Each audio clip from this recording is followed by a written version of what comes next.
Muito bem, gente. Nós estamos, então, no item 8, o ser virtuoso, homem de bem. Semana passada a gente trabalhou muito a questão da meta. Então, temos ainda uma parte do capítulo 6 e também o capítulo, que é o capítulo 12, né, do Espírito da Alma, o ser virtuoso, a mulher e o homem de bem. Ah, bom, vamos terminar o capítulo 6, né? E daí depois a gente vai para o capítulo 12. Nesse capítulo 6, a Joana fala da importância também de a gente ter um programa de saúde. O capítulo é exatamente isso, equilíbrio-saúde. Então, de uma certa maneira, a gente pode pensar que o ser virtuoso, esse homem de bem, ele está comprometido, de certa maneira, com esse equilíbrio, né? Esse equilíbrio envolve tanto a saúde do corpo como a saúde da alma. Então, tudo isso faz parte que envolve a nossa responsabilidade, né, diante da vida e diante de nós mesmos. Então, a gente pode começar falando, né, trazendo justamente essa ideia de que o homem de bem inaugura esse ser mais maduro, e, consequentemente, mais responsável, que começa a operar de maneira lúcida, de maneira mais consciente, né? E se posicionando diante da vida de maneira mais adequada. Então ele fala a Joana fala da importância da gente poder realmente ter essa atitude cuidadosa conosco mesmo, né? Se a gente tem uma certa noção da realidade espiritual, né? E que a gente está numa permuta de energias, né? Ou seja, um alimento espiritual que, de certa maneira, compõe a troca constante, permanente entre nós, né? Que é importante, daí, consequentemente, a gente poder estar atento e ter isso que ela chama de discernimento de ação, para poder lidar, né, com as realidades e não se deixar influenciar, seja por más companhias, seja por padrões negativos, conversas que possam provocar algum tipo de carga espiritual, né? A questão também do vício mental que ela vai trazer de maneira muito clara, né? De que, de uma certa maneira, todo esse campo emocional, né? Porque a emoção, a gente sabe que ela tem essa dimensão fisiológica.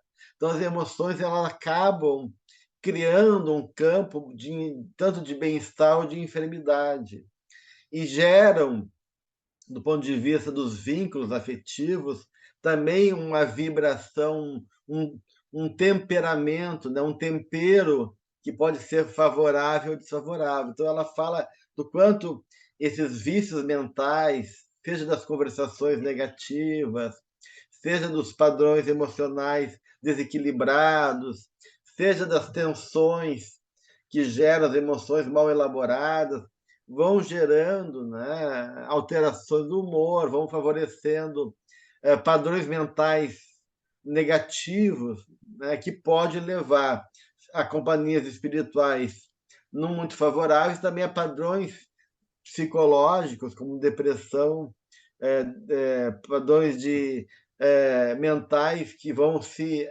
aninhando como forma de ser, como funcionamento nosso. Ela fala daí do pessimismo, da atitude derrotista e assim por diante, né? Então, de uma certa maneira, que Joana nos convida isso ela vai falar em outros momentos da obra dela, a observar, né? A discriminar, a refletir e agir de maneira adequada. Então, esse é o método de trabalho que ela coloca, isso está lá no Ser Consciente, a gente viu isso antes, né? Quando a gente trabalhou a questão do paradigma. Então, a ideia do ser consciente não se julga e também não se desculpa, ele se observa, né?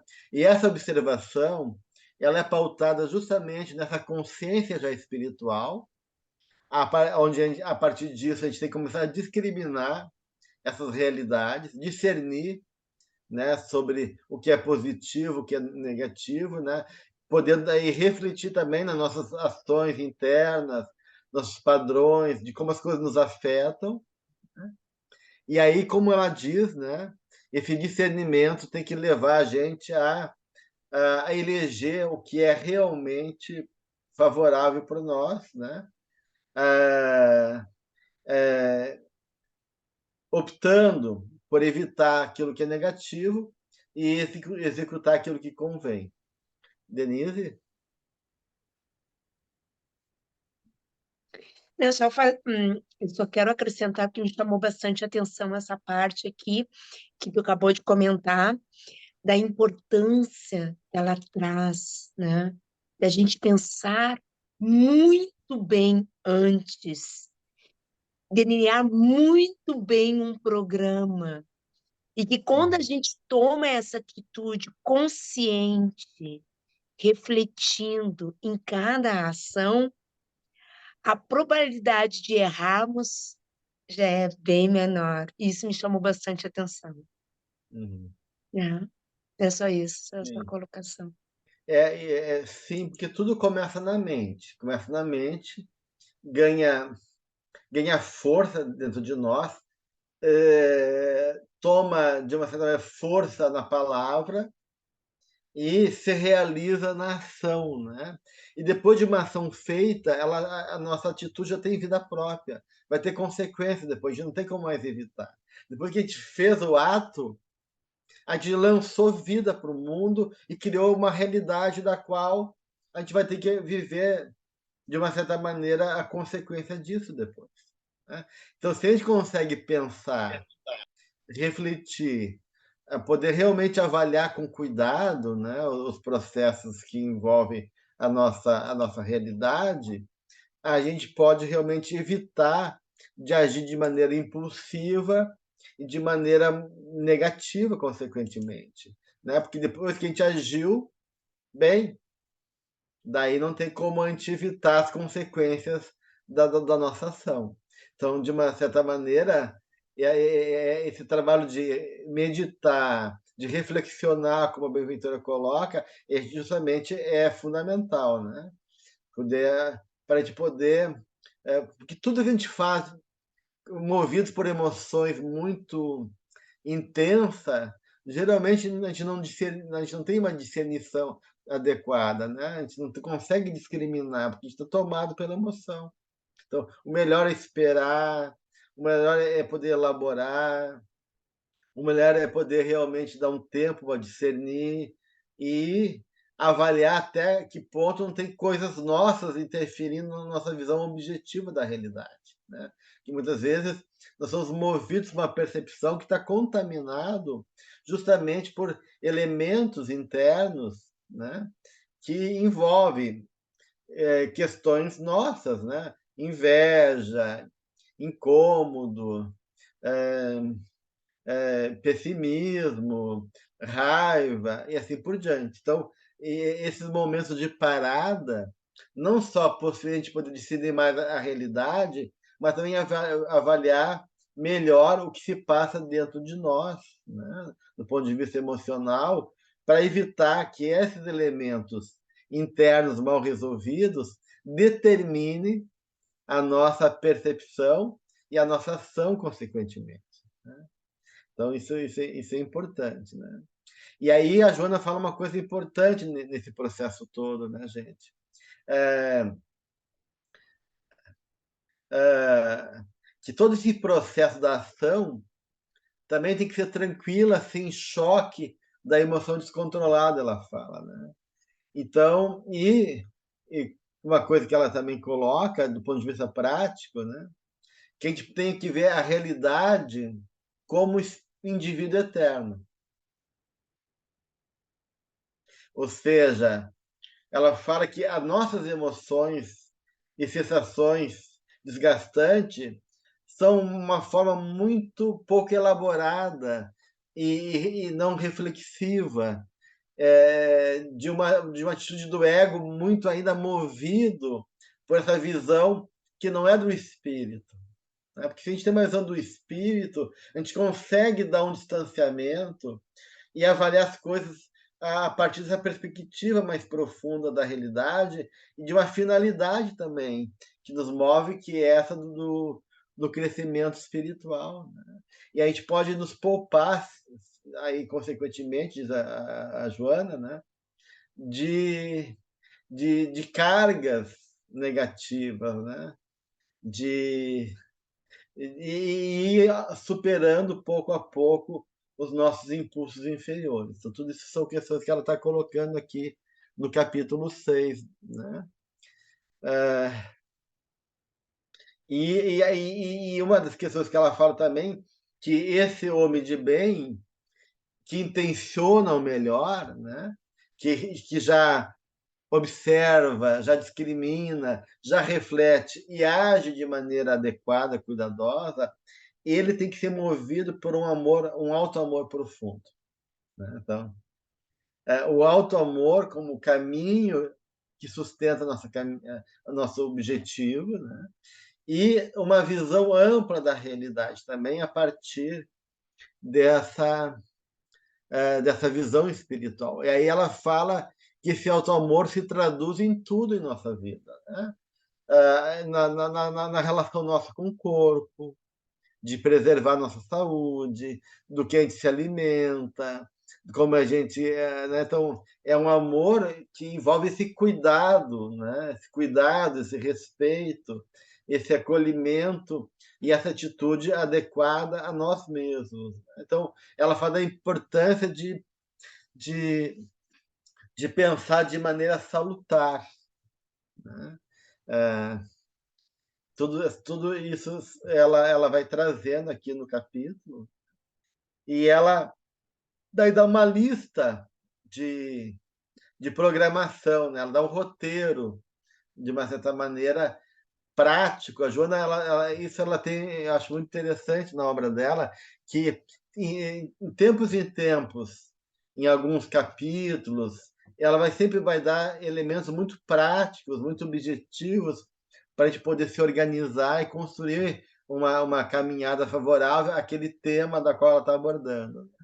E aqui ela também diz, né, traz alguns elementos muito favoráveis em favor dessa busca de equilíbrio, de saúde, dessa estrutura que vai se construindo de maneira sólida, que envolve, né, essa harmonia interna, essa capacidade de dialogar com a vida. E ela vai colocando vários pontos, né? Um deles é cultivar a confiança e a alegria no trato com os demais, né? Então, e, tanto no lar como na sociedade, né? Então, a importância, né, de poder realmente se movimentar a partir desse ponto, né, da alegria e da confiança. Junto com isso, ela fala da importância de irradiar simpatia e esperança, porque, de uma certa maneira, é, é, é algo assim que falou que vai gerar paz, né? Vai criar um clima favorável. Então, a importância é a gente poder realmente ser gerador, né, de harmonia, de fazer nossa atitude ser um convite, né, para a paz, um convite para um movimento mais fraterno, mais cooperativo. E é necessário, então, esse trabalho nosso da simpatia, de irradiar esperança, confiança e alegria, né? E aí ela fala da importância da conversa, de uma conversação positiva, né?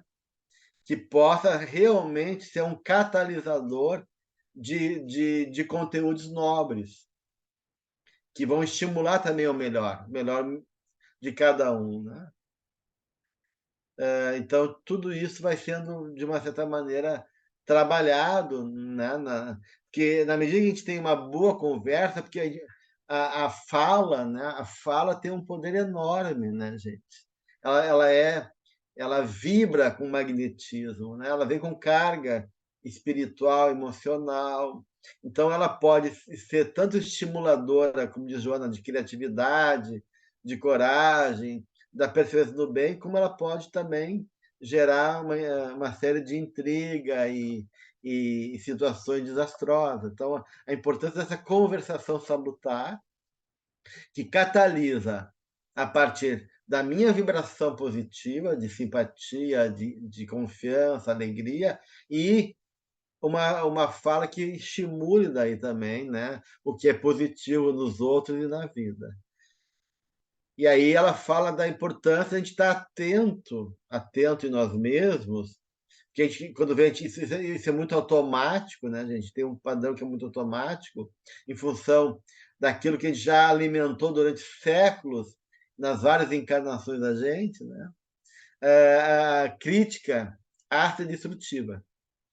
Tudo que é conceito que ela fala que pode ser irresponsável, mal elaborado, que chulos, né? Atitudes, conversações, expressões chulas, né? Ela fala assim, conceitos chulos, as diatribes e verbetes sarcásticos, que são venenosos, que envenenam o coração, enferma a alma, né? Porque isso tudo vai ficando no perispírito, Joana coloca, né? E vai se acumulando essas cargas. E a gente também vai atraindo o pensamento das pessoas, né? Não só afetando os outros, mas criando uma rede, né, de vibrações que são alimentadas por nós e também pelo pensamento dos outros, né? E isso vai gerando aí um acúmulo de cargas espirituais e emocionais, que toda emoção, como a gente já comentou aqui no grupo, ele tem um efeito sempre fisiológico, porque a emoção ela é um campo do nosso mundo mais animal. A emoção está no campo dessa natureza animal da gente. Então, toda emoção ela vai ter um efeito diretamente no nosso organismo. Né? Então, na medida que a gente vai acumulando emoções negativas, perversas, né, e pouco equilibradas, isso com o tempo vai ter consequência, seja a curto, médio ou longo prazo na nossa saúde, né? Silvia? Não, isso que você estava falando é bem interessante, que ontem eu estava lendo a coisa do André Luiz, e a pessoa falou uma coisa, e ele falou, cuidado, porque agora os espíritos estavam te ouvindo e estão atinando com o que você disse, vão fazer as coisas. Quer dizer, não só a gente prejudica a gente, os encarnados estão ouvindo, mas também a gente pode até influenciar negativamente os desencarnados que por um acaso estejam perto de nós. E isso, né, quando ela É, fala, fica no perispírito, porque realmente é incluir tudo, né, o nosso espírito, encarnado, desencarnado. Isso era uma coisa que eu nunca tinha pensado, que às vezes a gente está podendo, inclusive, está influenciando espíritos que estejam perto de nós, de uma maneira negativa também. e assim, né, Silvia, uma coisa que o André Luiz coloca, que eu acho muito forte, ele disse, cuidado com o que tu deseja, que tu pode ser realmente realizar teu desejo, porque inconscientemente, aquela ideia do desejo central, né, a gente é movido por condicionamentos internos e sem perceber a gente vibra num padrão que não é muito positivo, né? São questões que estão lá no nosso inconsciente, e que foram acumulados pelas nossas experiências, conflitos, questões mal resolvidas, e que, de uma certa maneira, refletem de uma formas automáticas da gente vibrar, de a gente poder conceber a vida, né? Então, algum é mais pessimista, outro é mais derrotista, outro é mais belicoso, outro é mais sarcástico, outro é mais sei lá o quê, né? Sexualizado, outro é mais carente. Então, tudo isso, de uma certa maneira, está lá dentro da gente, gerando, né, uma realidade psíquica. E essa realidade psíquica está tendo consequências na nossa vida. Então, o processo é muito complexo e muito demorado também para ser transformado, né? Mas a gente tem que começar de algum lugar. Então, o importante é justamente fazer essa consciência, né? E pouco a pouco e trabalhando conosco mesmo para poder fazer essa higiene mental, espiritual e essa vigilância, né, que está lá no Evangelho, orar e vigiar, que Jesus propunha, né, gente? Existe uma expressão inglesa que diz be careful what you wish for, because you may get it. É bem isso que você estava falando. A gente quer alguma coisa. É. Então, por isso que a Joana fala do pensar bem e corretamente, né? Porque aquilo que tu pensa, tu dá vida, justamente, né? E ela fala daí de outros elementos, né? Que a gente tem que buscar, né? Ou seja, todo esse exercício, né? Da prece, do silêncio, né? Do meditar, do poder realmente te perceber e poder buscar paz interna, né? Poder não se deixar afetar pelos ruídos do mundo, não se alterar tanto, poder realmente fazer consciência, mesmo que aquilo é difícil para mim, eu estou tentando me recolher, me manter em equilíbrio. Todo esse processo é algo muito importante, né? Para poder realmente não levar não chegar num transtorno de comportamento, como ela vai colocar, né? Que envolve, claro, um processo que muitas vezes a gente já traz de outras vidas, que envolve uma dinâmica química, né? Que já foi alterado a partir de outras encarnações que já se refletem no nosso perispírito e no nosso corpo. Mas o importante de Joana, né? É a gente poder chegar no ser real, né? Ou seja, que a gente poder realmente conseguir objetivar e realizar esses projetos em nome de uma conduta e uma realização espiritual mais madura, a gente tem que chegar no ser real, que é o ser espiritual, ou seja, a nossa mudança de atitude interna e da nossa conduta mental de Joana de Ângeles. Então, ou seja, o compromisso de se renovar sempre, né, gente? Isso é um trabalho constante.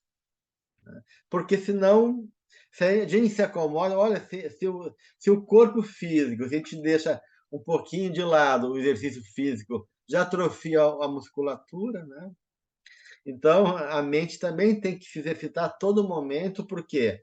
Porque a nossa realidade ainda é muito esse passado que assume ainda a frente da realidade do presente, né? O passado insiste a tomar lugar do presente. Então, se a gente não se cuida, não trabalha nós mesmos, esse passado em nós, que ainda está vivo, ele volta com muita facilidade. Né? Ele vem com. Então, a gente pode reincidir de uma maneira, né? Muito fácil em padrões antigos, né? E por isso esse trabalho que tem que ser, de uma certa maneira, constante, e aí ela propõe, de uma certa maneira, a terapia da esperança. Né? A terapia da esperança como uma forma fundamental, né, para esse processo psicológico de amadurecimento e de crescimento espiritual. Né? Ela vai falar assim que que de uma certa maneira e é interessante, né, gente? Isso que eu achei legal nesse item da terapia da esperança.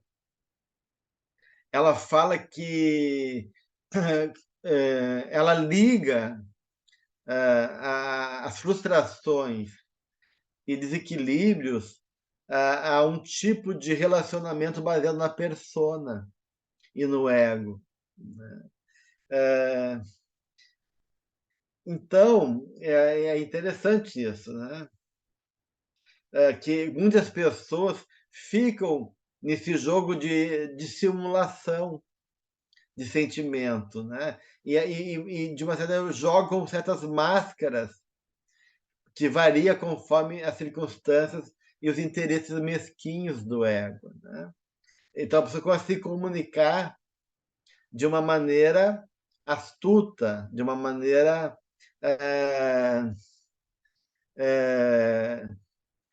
manipulativa, e ela diz que essas pessoas que agem assim, elas são inseguras e não têm esperança. Olha só que interessante. Uma pessoa que tem esperança é uma pessoa que já está focada no que é verdadeiro e útil, né? E consegue ter segurança e viver realmente comprometida com o ideal que ela já reconhece como verdadeiro.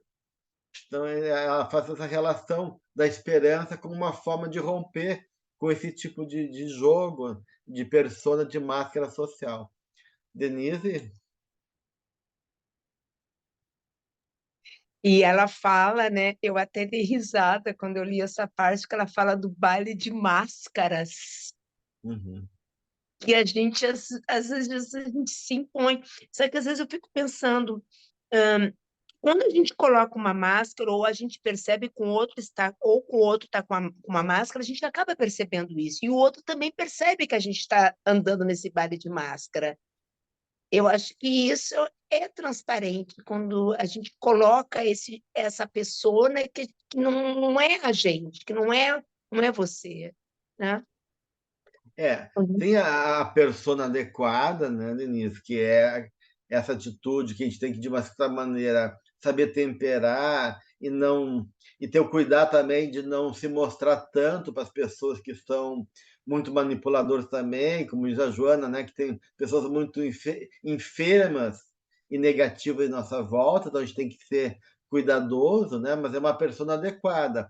Essa persona que ela coloca justamente é isso que tu está colocando, esse jogo que é realmente de um ego que está querendo compensar os seus conflitos, dissimular e, de uma certa maneira, ganhar um caminho sem um trabalho interno, né? Porque ela fala dessa arte de dissimular os sentimentos e querer, de uma certa maneira, estabelecer um vínculo por fantasias, bajulações, esquemas que são falsos, né? Então, é isso que a gente tem que cuidar. Olímpia? Antes da Olímpia, boa noite para você, doutor Gelson. Aconteceu alguma coisa com o meu computador, não queria funcionar de jeito nenhum. E eu queria só perguntar onde vocês estão, porque eu quero acompanhar, senão eu não O vou acompanhar. capítulo 6 eu só li. Capítulo 6 do Equilíbrio e saúde. autodescobrimento. Do...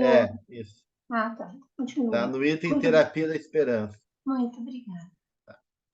Olímpia?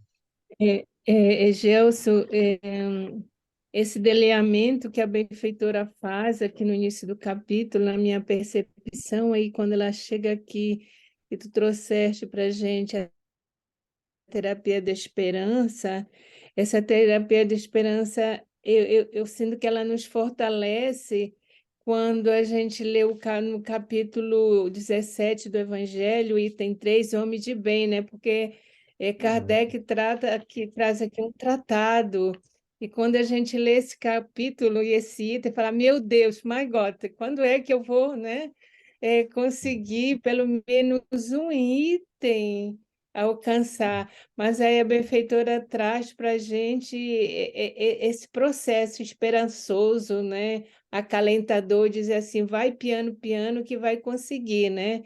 Vai, mas faz esse contato contigo, né? E é ardoroso, mas um dia vocês chegarão. Então, dá uma proximidade, né, no nosso coração, né? E essa vontade de prosseguir, né? Cuidando de nós que somos sementinha. Foi essa percepção que eu consegui ter quando tu estavas falando, né? E abriu esse capítulo do Evangelho, o homem de É, bem. E é sede importante. perfeito, né? Aliás, o capítulo é sede perfeito, né? Desculpa, Perfeito. Gelson. E o item é 13, o homem de bem. O homem de bem. Sim, então ela realmente está nos dando aqui, como tu falaste, certos parâmetros para a gente chegar ao homem de bem, né? E esse trabalho de poder não deixar que os nossos conflitos íntimos, né, acabam criando uma nebulosa na nossa vida, entorpecendo e anestesiando nossos sentimentos, né? porque ela fala que justamente essas pessoas que estão vivendo pela persona, que, que querem triunfar pelos valores do mundo, elas vão perdendo a conexão com o self, né? com a essência espiritual e divina, e essa escala de valores, como elas não são baseadas nesse ser real, que é o espírito, vão gerando uma perda de significado. Então, elas podem até triunfar no mundo e meio que se sentir gratificado em certo momento. Mas depois, com o tempo, aquilo vai gerando uma falta de significado maior, e a pessoa vai ficando infeliz, né? Então, o cuidado para não desaparecer, diz a benfeitora, os parâmetros para compreender realmente o que é certo e o que é equivocado para nós, né? Mesmo que a gente não consiga botar em prática tudo, né? Mas a gente já tem uma certa ideia, eu não consigo, mas eu estou comprometido de poder, de uma certa maneira, buscar o que é melhor em favor da minha caminhada, né? Vânia? Boa noite. Obrigada, Gelson. Eu fiz aqui uma conexão com essas passagens aqui do capítulo 6, com algumas partes do Evangelho. Uhum.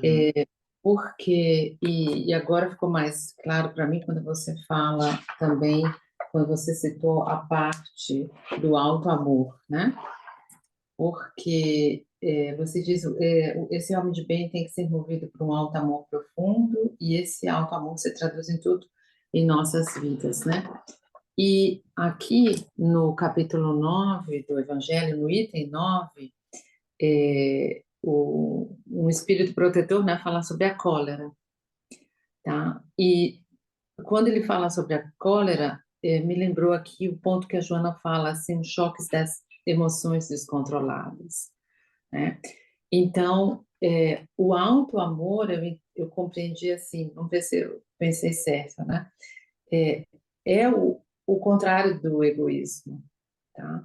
Então, essa cólera, essas emoções, essa maneira, essas máscaras, muitas vezes, que a gente coloca, como a gente se coloca no mundo e como a gente se sente atingido, né, pelo mundo, né, e reage de maneira negativa, é porque existe esse antagonismo, né, entre o alto amor e o egoísmo. Essas duas coisas, né, que são antagônicas. Então, quando a gente desenvolve mais o alto amor, a gente vai conseguindo chegar mais próximo, né, de si, tá com um distanciamento menor, né, tá mais próximo do próprio espírito e consegue ver as coisas um pouco mais de cima, porque não coloca o próprio ego no centro de tudo. Eu compreendi certo? Sim, é bem por aí, Vânia, porque o auto-amor é uma experiência do self, né? Do self, tem o predomínio do self, e ela diz que, na medida que o self predomina, né, e estar desperto do indivíduo, ele contribui justamente para a realização, para a segurança e para a plenitude. Então, a esperança, daí, consequentemente, o auto-amor, né, que vai te levar para a realização da plenitude, é o movimento do self. Enquanto que o egoísmo é o movimento do ego. Então, e tanto é que ela vai colocar que mesmo que as pessoas, nesse jogo de personalidade, tenham algum ganho diante dos olhos do mundo, sucesso, reconhecimento, algum tipo de prazer ou de realização, porque elas são movidas pelo poder, né? E como a gente já falou aqui, o poder é um substituto do amor.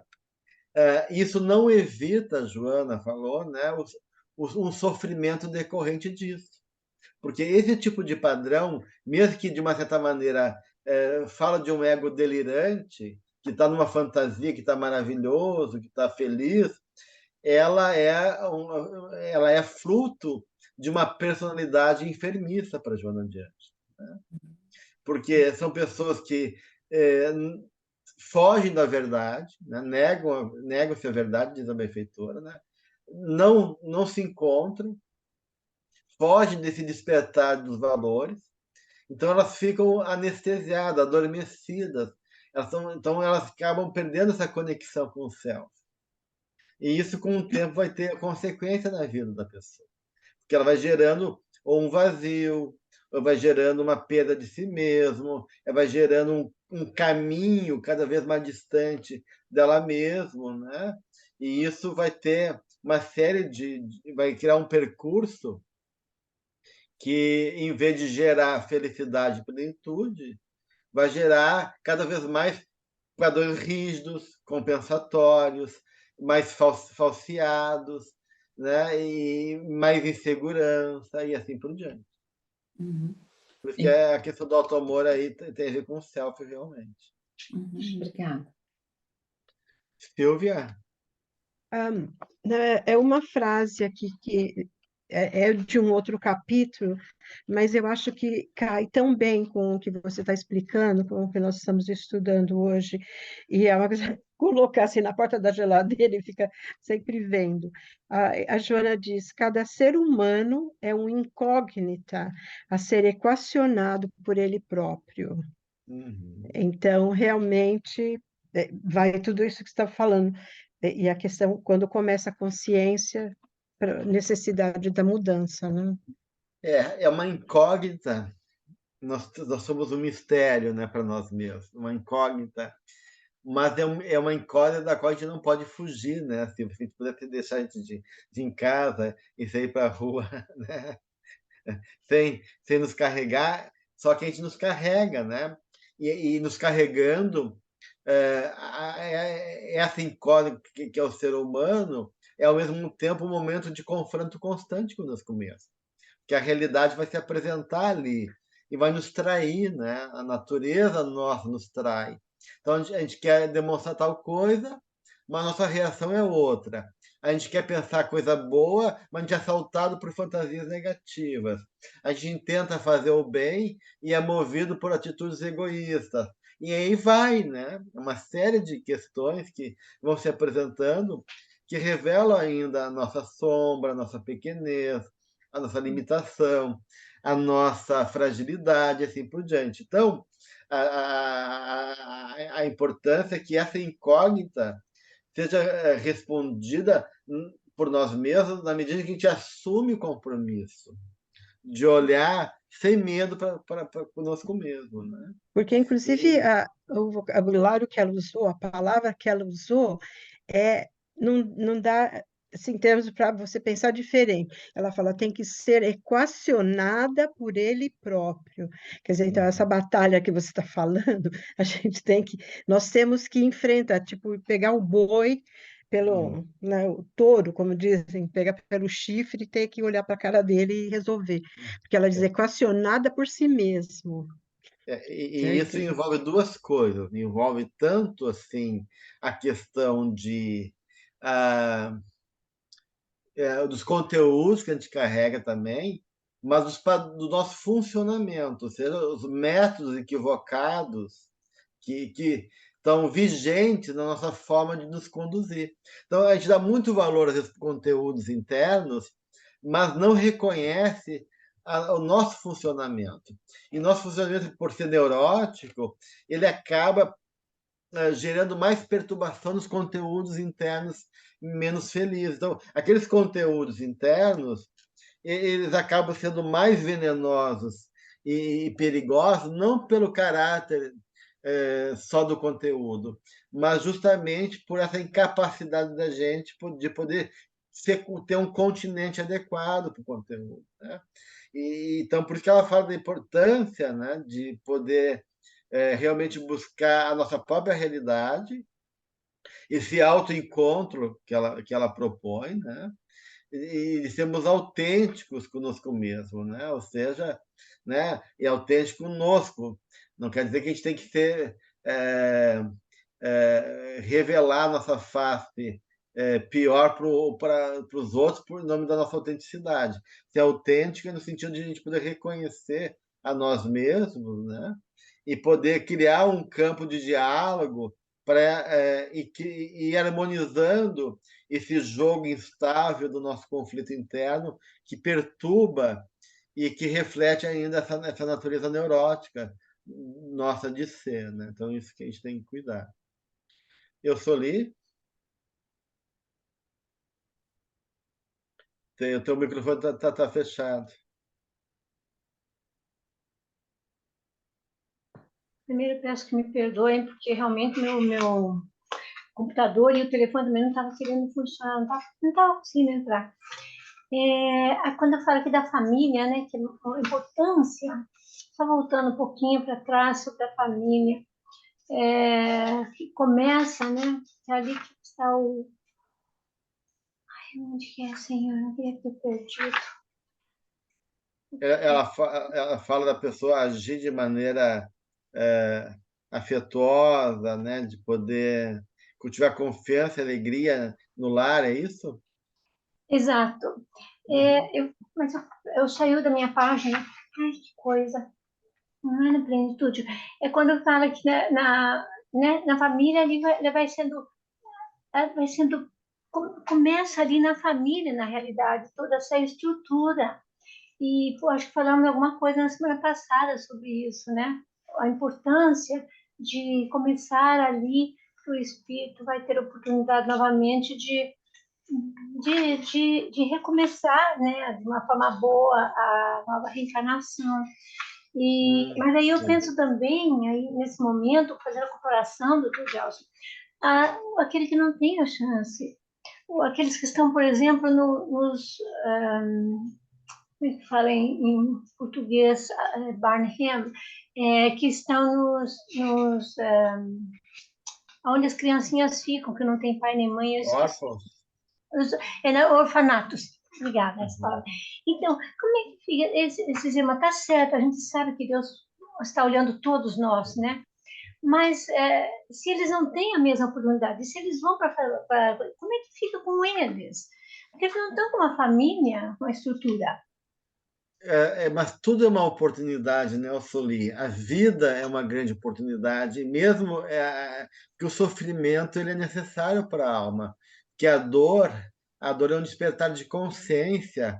Então, alguns necessitam do amparo carinhoso e amoroso de um pai e de uma mãe, e outros necessitam da dor, da frustração, da solidão, para despertar algumas questões internas, né? Então, cada alma ela habita o corpo e a realidade do cenário da vida de acordo com as questões que envolvem seu projeto reencarnatório, sua necessidade interna, né? Porque a linguagem de cada espírita é, é, é algo que, de uma certa maneira, não não aí tem que entender, né, que os mecanismos da vida são sempre perfeitos e justos, né? Então, a dinâmica ela é adequada à linguagem do espírito. Alguns espíritos têm uma linguagem que precisa de uma linguagem mais concreta, mais dura, mais confrontativa diante da vida, e outros não, né? Então, cada um vai ganhar o que precisa e merece do ponto de vista da sua caminhada. Aqui, ó, a parte que, em razão disso, apresentam-lhes metas educacionais, familiares, sociais, econômicas, artísticas, espirituais.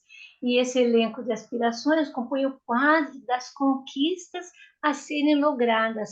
Então, realmente, temos que passar mediante o desempenho lúcido de cada uma, superando os óbices que surgem como fenômenos impeditivos. Então, realmente, está traçado. Acho que nós não traçamos antes de vir para cá, não é verdade? Sempre tem um projeto e uma meta, mesmo que o espírito não tenha consciência disso. Alguns espíritos não têm como elaborar isso, mas a espiritualidade que está por trás do projeto reencarnatório de cada um organiza aquilo que é melhor para cada um de nós, né? Então, tudo vai dentro da adequação necessária a cada momento espiritual. Cláudia?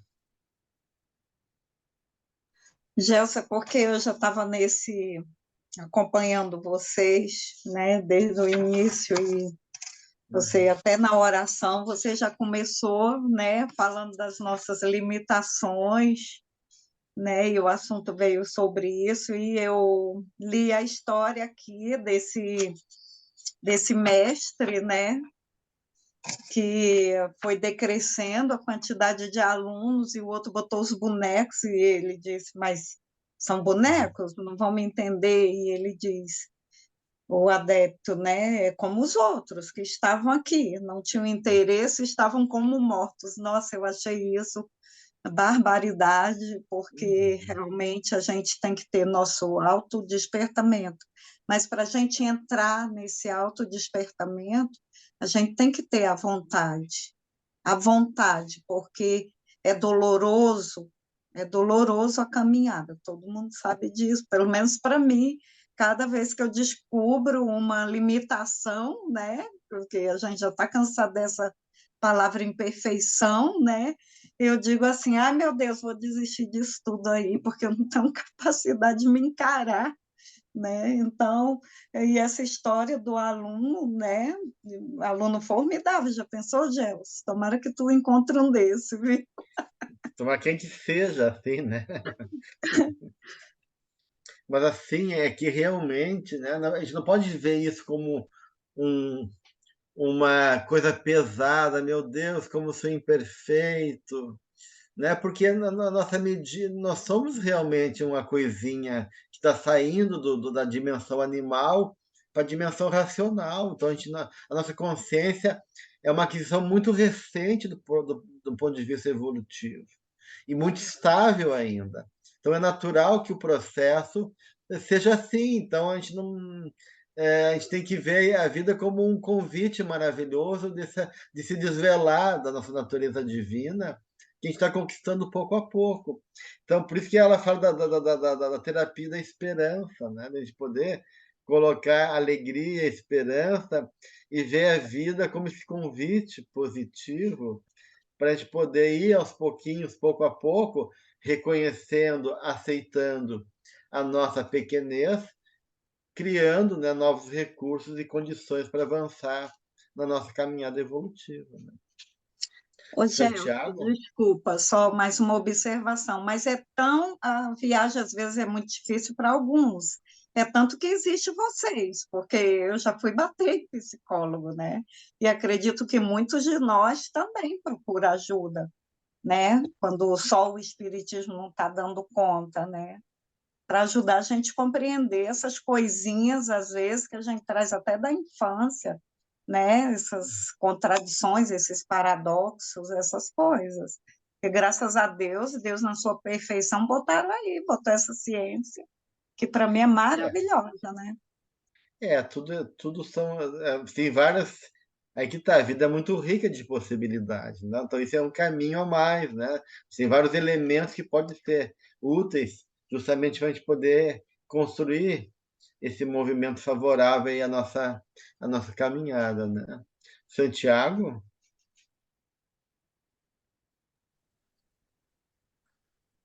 En este capítulo muy en especial, que comienza con la cita de Pablo en torno de las malas conversaciones, perdón, que corrompen las buenas costumbres.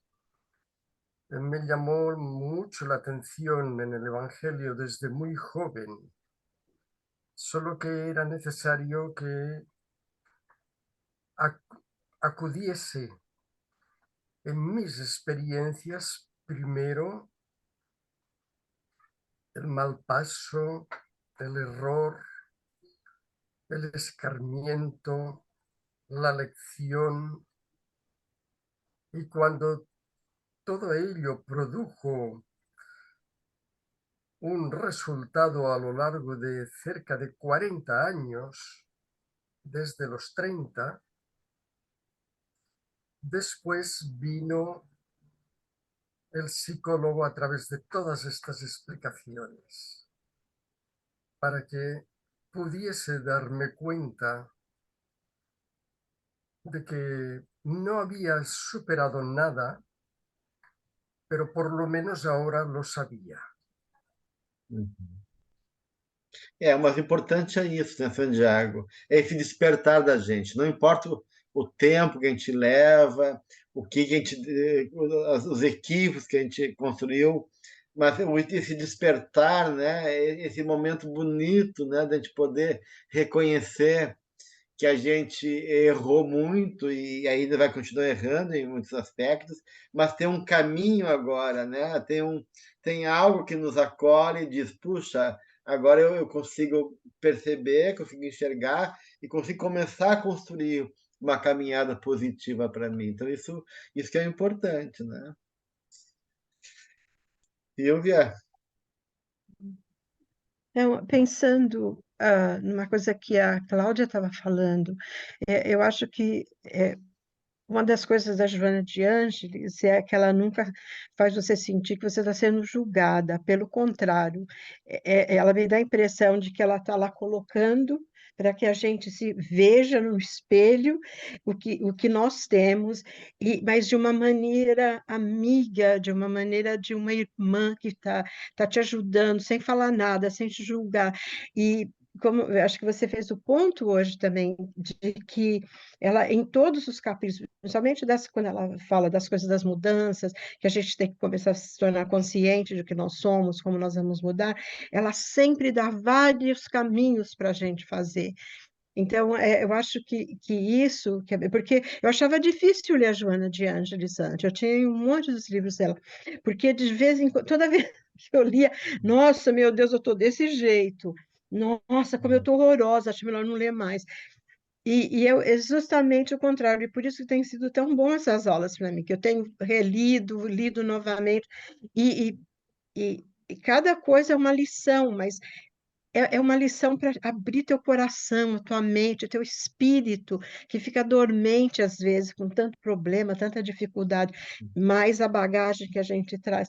Então eu vejo ela assim como não sei, um anjo de luz que está te dando a mão. Olha, eu estou te segurando aqui, estou te carregando nesse pedaço de precipício que você vai ter que andar nessa ponte de corda, não é? Eu não sei, eu tenho a impressão. Claro, eu acho que sim, mas acho que tem uma coisa pior do que a gente enxergar nosso defeito, né? E realmente evitar o julgamento, é suportar o fato que a gente é amado, né? Porque Deus não cancela a gente. Na internet a gente é cancelado facilmente, né? Hoje em dia, né? Os artistas, os influencers na internet falam alguma coisa, o povo já cancela na hora. A gente fala um monte de coisa errada, a gente se equivoca e Deus não cancela ninguém. A gente não é cancelado, né? Então, de uma certa maneira, talvez isso seja difícil de reconhecer. Como é que Deus nos ama e nos suporta e nos carrega, e isso é espantoso para a gente. A gente não consegue, então, a gente não consegue aceitar o fato que a gente é amado também. Então, esse é um desafio para a gente. Sim, a gente é amado. É uma Verdadeiramente grande amado. sabedoria, é uma grande sabedoria, porque eu acho que realmente essa é a maior parte da questão, que a gente consegue ver, tem coisas que a gente precisa olhar, mas essa coisa de que tem alguém que nos ama incondicionalmente e está sempre com as mãos estendidas para nos ajudar. Às vezes é isso, porque a gente tem aquela, não mereço, porque eu sou tão ruim, não mereço. Eu acho que a primeira coisa, a primeira parte do exercício é, não, eu mereço, sou filho de Deus, eu mereço esse amor. Eu acho que é o primeiro passo que a gente Com tem que certeza. tomar para a mudança, não? Sim. Vânia?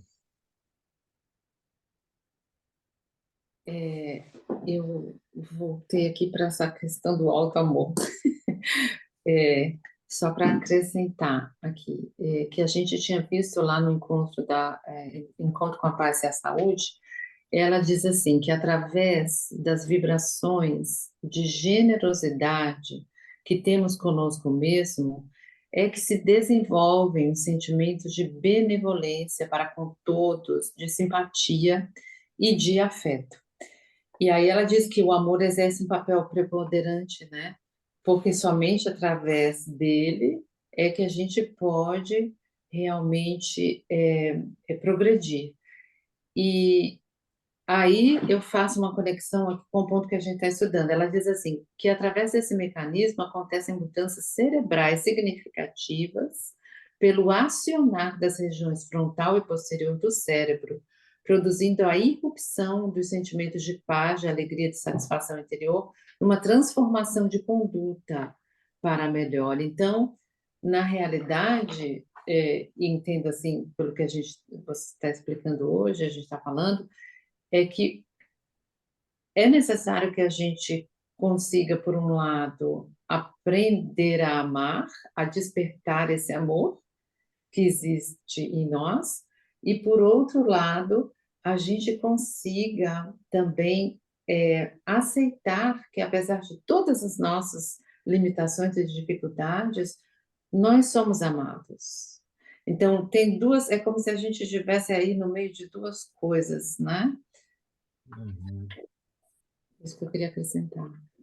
É, é, todo o processo de amor e de amar, ele é um desafio, né? É uma bênção, um desafio, né? Porque, de uma certa maneira, a gente não sabe o que significa isso. De outro lado, a gente tem esse horror por nós mesmos, né? E por isso que a Joana insiste tanto no auto-perdão, na reconciliação consigo mesmo, né?